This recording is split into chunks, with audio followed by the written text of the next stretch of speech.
कर चुके हैं जनहित। अगर आप 24 घंटे हिंदू मुसलमान करने वालों से परेशान हो चुके हैं, अगर सच में आप सोचते हैं कि कुछ नेता ही माहौल गंदा कर रहे हैं, अगर वाकई आपको लगता है कि इन घटिया नेताओं को न देश की फिक्र है न सेना का सम्मान, वाकई आपको भी लगता है कि ये सस्ते और ओछे नेता अपनी दो कौड़ी की राजनीति से हमारे देश की बहादुर बेटियों का अपमान कर रहे हैं, तो घर बैठे सिर्फ गर्दन मत हिलाइए। ऑपरेशन सिंदूर के बाद पूरा देश हिंदू मुसलमान से ऊपर उठकर एकजुट है और यह सही मौका है।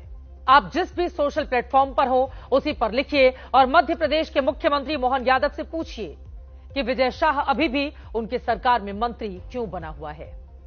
बीजेपी से पूछिए कि इस थर्ड क्लास नेता को पार्टी से बाहर ना करने के पीछे की क्या मजबूरी है।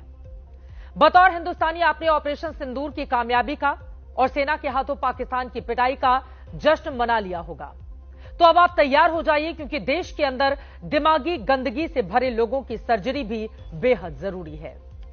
ऑपरेशन सिंदूर के बाद 7 मई की सुबह सरकार ने प्रेस ब्रीफिंग की, तो विदेश सचिव के दाएं बाएं सेना की 2 महिला अफसरों के साथ बैठने का बहुत बड़ा संदेश था। कर्नल सोफिया कुरैशी और विंग कमांडर व्योमिका सिंह, ये सेना की शक्ति के साथ महिला शक्ति की भी प्रतिबिंब है। विंग कमांडर व्योमिका और कर्नल सोफिया अगले 2 दिन तक कॉम्बैट यूनिफॉर्म में आई। पाकिस्तान को मिट्टी में मिलाने का हिंदी अंग्रेजी में ब्यौरा इन्होंने ही देश को दिया। यह बताया कि सेना के हाथों में देश सुरक्षित है, पाकिस्तान को धूल चटाने की पूरी तैयारी है। दोनों अफसरों को आगे करने का पीएम मोदी का संदेश पूरा देश समझ रहा था, लेकिन यह संदेश मध्य प्रदेश के वन मंत्री विजय शाह की अक्ल में नहीं उतर पाया, क्योंकि दिमाग में तो हिंदू मुसलमान का जहर है। उन्हें फौजी वर्दी में कर्नल सोफिया नहीं बल्कि मुसलमान सोफिया दिखाई दी। उन्हें कर्नल सोफिया में आतंकवादियों की मजहबी बहन दिखाई दी।